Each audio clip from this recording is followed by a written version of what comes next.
Eu fiz questão de vir aqui hoje, senador Painha, atendendo o convite para essa audiência pública e para parabenizar pessoalmente o professor Eduardo Fagnani por essa brilhante obra, não é? Que todo mundo que veio aqui tem aí agora o compromisso de divulgar, já coloquei nas minhas redes, vamos divulgar, porque realmente é muita mentira que está sendo contada para passar essa destruição da Seguridade Social, porque é disso que se trata. E qual que é a conjuntura que está permitindo o avanço? Por que que até servidores públicos chegam a defender a reforma? Porque o discurso é paralisante. O discurso é que existe uma crise e que tem um déficit, não tem dinheiro, então não tem saída. E aí que vem o nosso papel de esclarecer, primeiro, que crise é essa? Nós não tivemos aqui no Brasil nenhum dos fatores que produzem crise. Não tivemos guerra, não tivemos quebra de safra, não tivemos peste, adoecimento da população, não tivemos quebra de bancos, que foi o que provocou a crise nos Estados Unidos. Essa crise aqui no Brasil, minha gente, foi fabricada pela política monetária do Banco Central.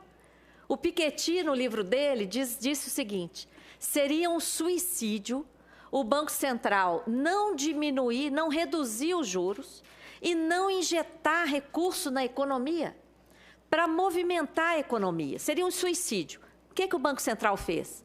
Em 2013, o juro aqui no Brasil já estava alto comparado com o resto do mundo. Ele dobrou a taxa de juros. Então, em vez de diminuir, dobrou. Chegou a 14,25 e ficou aí mais de um ano. E, em vez de injetar moeda na economia, não injetou e ainda esterilizou 1 trilhão nas tais operações compromissadas, que nada mais são do que um mecanismo que está sendo usado para remunerar a sobra de caixa dos bancos. 1 trilhão esterilizado no Banco Central, sendo remunerado a um juro mais alto do planeta.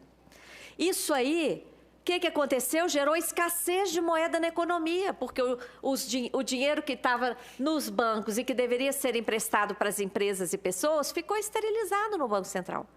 A taxa de juros do mercado explodiu, as empresas não tiveram acesso a crédito, não conseguiram pagar seus compromissos, porque a taxa de juros de mercado explodiu, com a taxa básica a 14,25, a de mercado chegou a quase 200, chegou a passar de 200 em alguns momentos. As empresas quebraram. E o que é principalmente a indústria, que é o setor que mais precisa de financiamento? O que aconteceu? Quebradeira de empresa em série. 2015, 2016, queda do PIB de mais de 7%, desemprego. E está aí, ó, o que produziu essa crise? Essa política monetária do Banco Central, com as taxas de juros altas, com a restrição da base monetária, com o escandaloso swap cambial, que entrou na farra de novo agora com a alta do dólar, os prejuízos do Banco Central, formação exagerada de colchão de liquidez, de tal maneira que nós temos mais de 1 trilhão esterilizados no Banco Central, nessas operações compromissadas, temos mais de 1 trilhão e 300 esterilizados no Tesouro Nacional, com esse colchão de liquidez exagerado e recursos que não podem ser gastos por causa da PEC do teto, e mais de 1,5 trilhão na gaveta em reservas internacionais. Então, mais de 4 trilhões em caixa.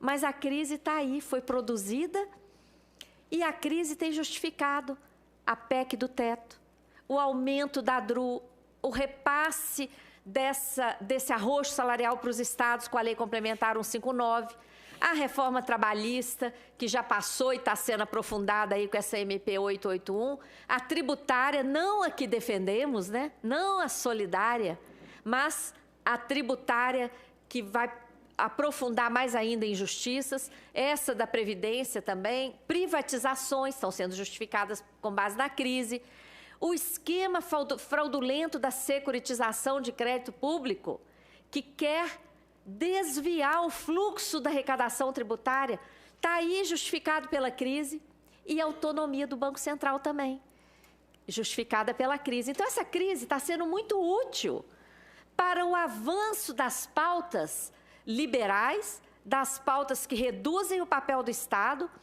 das pautas que interessam o mercado financeiro, que já comanda o Banco Central há muito tempo no Brasil, mas que com esse PLP 112 vai legalizar a remuneração da sobra de caixa dos bancos, que é ilegal. 1 trilhão que eles já receberam nos últimos 10 anos, de forma ilegal.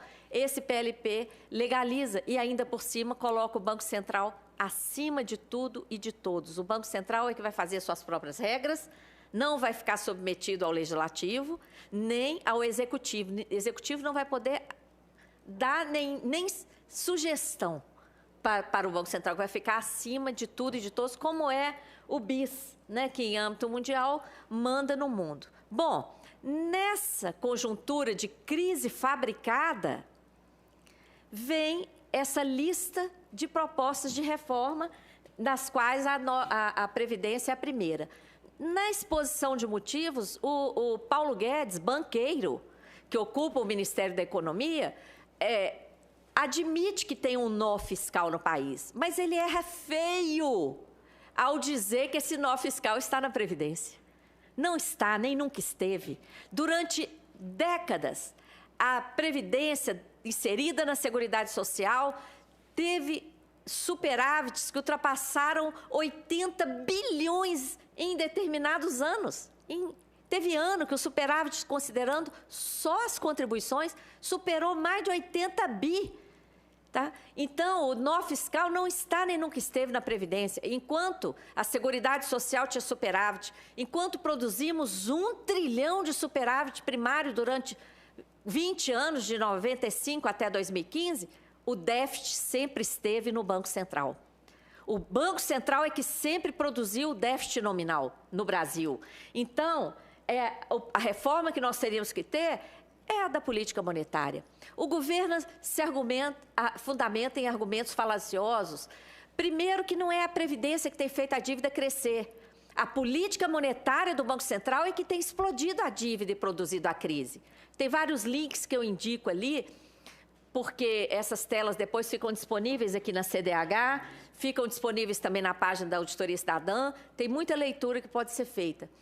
O déficit é fake, é falso, tem ali mais links provando.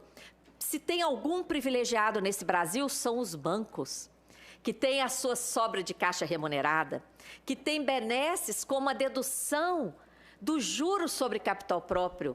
Senador Paim, essa discussão tem que ser feita, porque esse governo já falou em acabar com as deduções de despesa médica, de despesa com saúde, de despesa com dependentes na declaração do imposto de renda dos trabalhadores e trabalhadoras.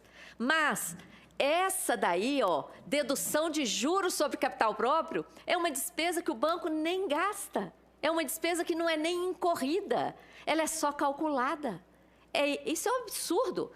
Os privilegiados são os banqueiros e grandes empresários isentos de imposto de renda sobre os lucros bilionários que recebem. As taxas de envelhecimento da população subestimam a população de jovens e adultos. É um absurdo o discurso sobre a longevidade, colocando a culpa nos idosos. Esse link que está ali é do estudo brilhante da Denise Gentil. Ele deixa de considerar argumentos essenciais, desvios históricos. Os institutos de previdência, desde a década de 70, foram abusados, tiveram que investir nas estatais. Depois, eles foram obrigados a conceder empréstimos para o Banco de Desenvolvimento, que na época não tinha nem o S. Depois, eles foram obrigados a cobrir débitos da União. Depois, construção de Brasília consumiu 52,5 bilhões de dólares dos institutos de previdência. Isso é muito importante falar, porque a Transamazônica, Rio-Niterói, Itaipu, Volta Redonda, os saldos apropriados pela União entre 66 e 1999 foi de 400 bilhões, que atualizado chega a 1,5 trilhão. Uma reforma e meia do que se quer fazer hoje.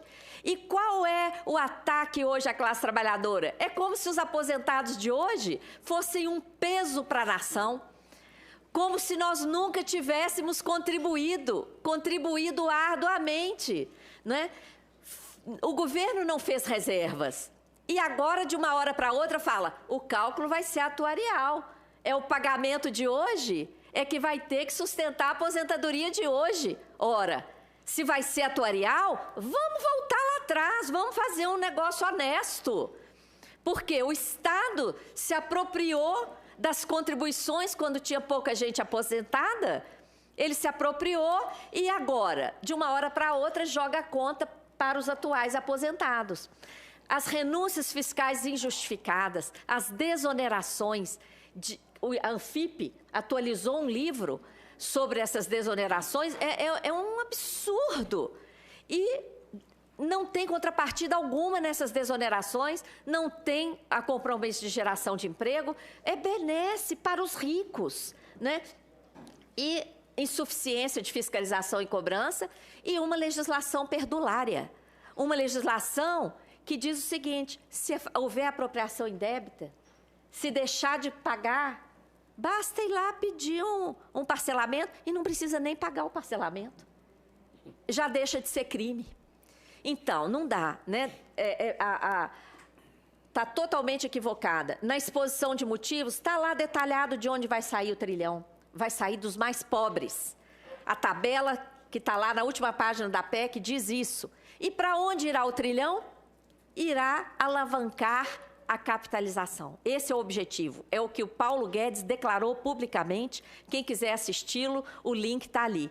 Temporariamente, a capitalização foi retirada, mas, como o Fanhani falou, esse projeto foi só adiado, vai voltar, né? Porque o verdadeiro objetivo dessa PEC está escrito lá, ó, é introduzir em caráter obrigatório a capitalização, tanto no regime geral como o próprio.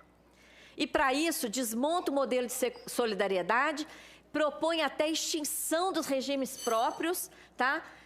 O governo vai tentar voltar com isso. Nós fizemos uma apresentação específica sobre capitalização na Câmara e essa PEC, ela provoca dano às pessoas. Quando o Paulo Guedes fala que vai economizar 1 trilhão, é 1 trilhão que vai deixar de chegar na mão das pessoas em aposentadorias, pensões e benefícios. É 1 trilhão que vai deixar de chegar na economia e girar na economia. É 1 trilhão que vai deixar de gerar tributos, não é? Então, ela é danosa para as pessoas, para a economia, para as finanças públicas. Ela traz risco recessivo, como estudos e como esse aí da UFMG já prova, não é? E na Câmara, minha gente, não foram os argumentos técnicos que valeram. É preciso ser dito e registrado. Foram 4,3 bilhões de emendas do que foi comprovado. Não foi o argumento técnico que valeu, não é? Eu espero que aqui nessa casa eu também. O argumento técnico prevaleça, o debate honesto prevaleça. Não é? Porque a desconstitucionalização é gravíssima, as alterações no regime geral, não dá, meu tempo acabou, mas tem aí o resumo da... Mais 5 minutos, sim. Bom, Mais 5. Então tem ali todos os danos, não é? Que retira o trilhão, enquanto a PEC retira o trilhão, 1 trilhão já foi nos últimos 10 anos para remunerar a sobra de caixa dos bancos, por meio dessa chamada operação compromissada. Nós acessamos os balanços do Banco Central. 1 trilhão já foi, tá? E a desculpa de que isso é para controlar a inflação foi desmascarada em 2017. Aí o Banco Central correu aqui e apresentou o projeto para legalizar isso. Semana que vem vai ter a reunião do Conselho Político da Auditoria Cidadã. Nós vamos lançar essa campanha que eu estou anunciando aqui em primeira mão, senador. Temos dinheiro sobrando para remunerar diariamente a sobra de caixa dos bancos? Essa é a prioridade do nosso país? E aí a gente explica porque temos que popularizar o conhecimento sobre esse mecanismo que provocou a crise. O que vocês acham que aconteceria se o Banco Central parasse de remunerar esse trilhão? Se esse trilhão estivesse no caixa dos bancos? Os bancos iam querer ficar com esse dinheiro na gaveta? Claro que não. Os bancos iam reduzir juro para emprestar. E o que seria da nossa economia irrigada com 1 trilhão a juro baixo? Acabou a crise. Só esse mecanismo já finaliza com a crise, né? A auditoria da dívida, senador, devia ser uma rotina, porque o papel da dívida pública no Brasil tem sido o mecanismo de transferência de recursos para ricos. A dívida tem levado todo ano mais de 40% do orçamento público, tem sido a justificativa para o ajuste fiscal.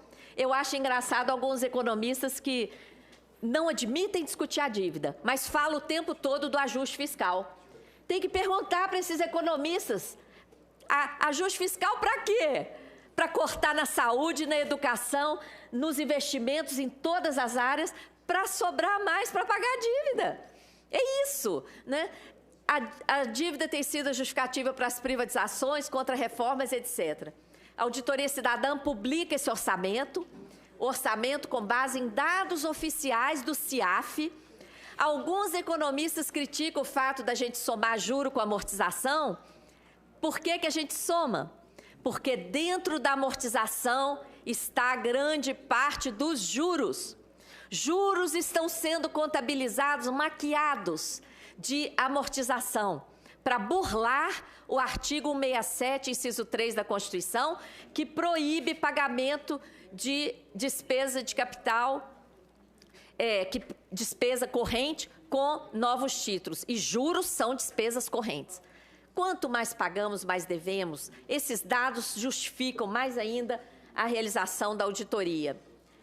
A dívida é insustentável. Agora o jornal já está admitindo, mas o mercado já está pegando a parte dele, por meio de vários mecanismos de swap, de legalização da remuneração da sobra de caixa dos bancos, etc. Enquanto o país está em crise, a economia toda definhando, o PIB caindo, o lucro dos bancos explodindo. Não para de bater recorde. Por quê? Por causa desses mecanismos que fazem o estoque da dívida aumentar, mas os bilhões vazam para o sistema financeiro, tá? Pode passar. Adiante. E o grande capital não está satisfeito com tudo isso, não. Está vindo aí um esquema fraudulento que já quer se apoderar diretamente da arrecadação tributária. Não dá tempo de falar nisso, mas na página da Auditoria Cidadã tem vários materiais sobre esse PLP 459. Pode passar? Nós precisamos de outra reforma. A reforma que nós tínhamos que estar discutindo aqui é como aumentar os benefícios, porque viver com um salário mínimo não é possível. Como alcançar quem ainda não está alcançado pela Seguridade Social e tem direito, como foi falado aqui brilhantemente pela Marcelise, que é um direito garantido na Constituição Federal. E tem muita brasileira julgado nas ruas sem assistência alguma. A extrema pobreza já atinge 13 milhões de brasileiros e brasileiras. Isso é inaceitável, tá? Por isso, o nosso rico país, a nossa realidade é de abundância. Nós estamos submetidos a um cenário de escassez imposto pela política monetária do Banco Central, pelo sistema da dívida, pelo modelo tributário regressivo e também temos que falar do modelo de exploração ambiental que existe no nosso país. Nós só ficamos com o dano. As nossas riquezas vão embora. Por isso, a proposta da Auditoria Cidadã é de rejeição da PEC 6. Essa PEC tem que ser rejeitada, não é? Nós temos que levantar a nossa pauta, rejeitar, revogar a emenda 95, reformar a política monetária, ter uma reforma tributária justa e solidária, repudiar a securitização e exigir auditoria com participação social. Se não conseguimos revogar tudo isso, minha gente, temos que organizar o povo para reconstruir tudo que está sendo destruído. E nós vamos fazer isso. Muito grata. Muito bem, meus parabéns mais uma vez, Maria Lúcia Fatorelli, coordenadora nacional da Auditoria Cidadã da Dívida.